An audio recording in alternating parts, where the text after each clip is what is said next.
இந்த வீடியோவில் நம்ம பார்க்க போகிறது என்னன்னு பார்த்தீங்கன்னா, கடந்த வாரத்தில் இந்த சென்சார் கம்ப்ளைண்ட்டை பற்றி பார்த்துட்டு இருந்தாங்களே, அதை பற்றி தான், வேற ஒன்றும் கிடையாது. மறுபடியும் என்ன அதில் நம்ம சொல்ல போகிறோம்னு பார்த்தீங்கன்னா, நிறைய பேர் கமெண்ட்ஸில் கேட்டிருந்தாங்க, எதனால அந்த சென்சார்லாம் அதிகமாக போகுது, ப்ளஸ் வந்து ஏன் ரேட் வைஸாகவும் ஜாஸ்தியாக இருக்குது. இது ரெண்டே வாரத்தில் சொல்லணும்னா ஒன்றும் இல்லைங்க. பழைய வண்டி எல்லாமே எலக்ட்ரிக்கல்ஸ். இப்போ இருக்க BS6 வண்டி எல்லாமே பார்த்தீங்கன்னா எலக்ட்ரானிக்ஸில் ஓடிட்டுருக்காங்க. ஸோ எலக்ட்ரானிக்ஸ்ன்றப்ப உங்களுக்கே தெரியும் ஏன் விலை ஜாஸ்தியாக இருக்குன்னு. எல்லா எலக்ட்ரானிக்ஸுமே ஃபாரின்லேருந்து வர்றது. ஸோ அதை இம்போர்ட் பண்ணி நம்ம இங்கே உள்ள மோட்டார் சைக்கிள்ஸ் கம்பெனிலாம் பார்த்தீங்கன்னா ஜஸ்ட் அசம்பிள் தான் பண்ணுறாங்க.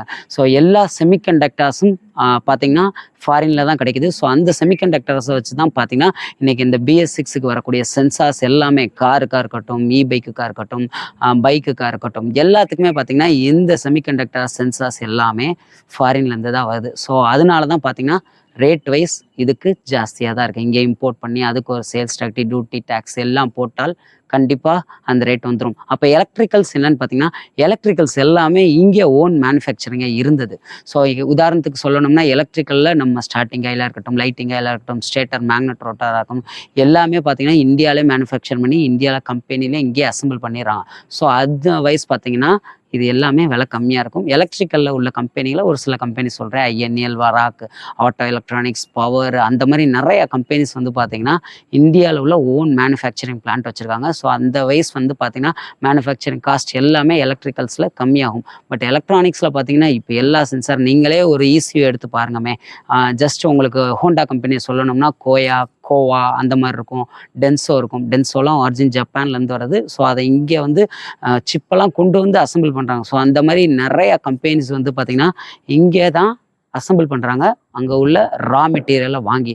ஸோ அதனால் ரேட் வந்து இந்த ஹையஸ்ட்டாக தான் இருக்கும். ஸோ ஃப்யூச்சரில் கண்டிப்பாக இங்கே பிளான்ட் வந்துருந்துச்சுன்னா கண்டிப்பாக சென்சார்ஸோட ரேட் வந்து கம்மியாகிறதுக்கு நிறையா வாய்ப்பு இருக்குது. ஸோ ஓகே, இது ஓகே.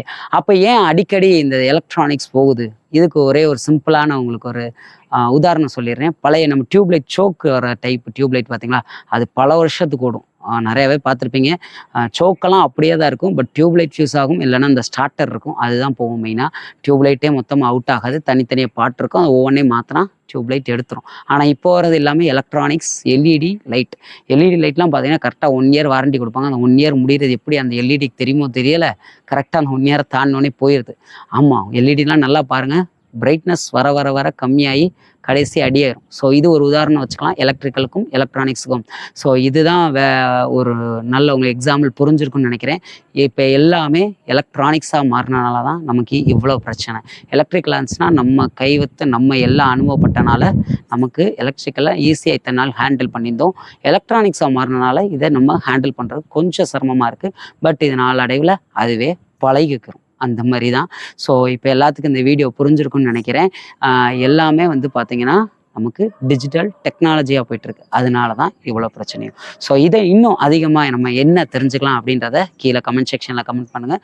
நம்ம அதிகமாக இதை பற்றி என்னன்றதை உங்களுக்கு என்னால் தெரிஞ்ச ஒரு நியூஸை கேதர் பண்ணி சொல்கிறேன். ஸோ தேங்க்ஸ் ஃபார் வாட்சிங். என்னன்றதை நம்ம வந்து சேனலில் ஸ்டே டியூன் அப்டேட் ஆகிட்டே இருக்கும். தேங்க்ஸ் ஃபார் வாட்சிங்.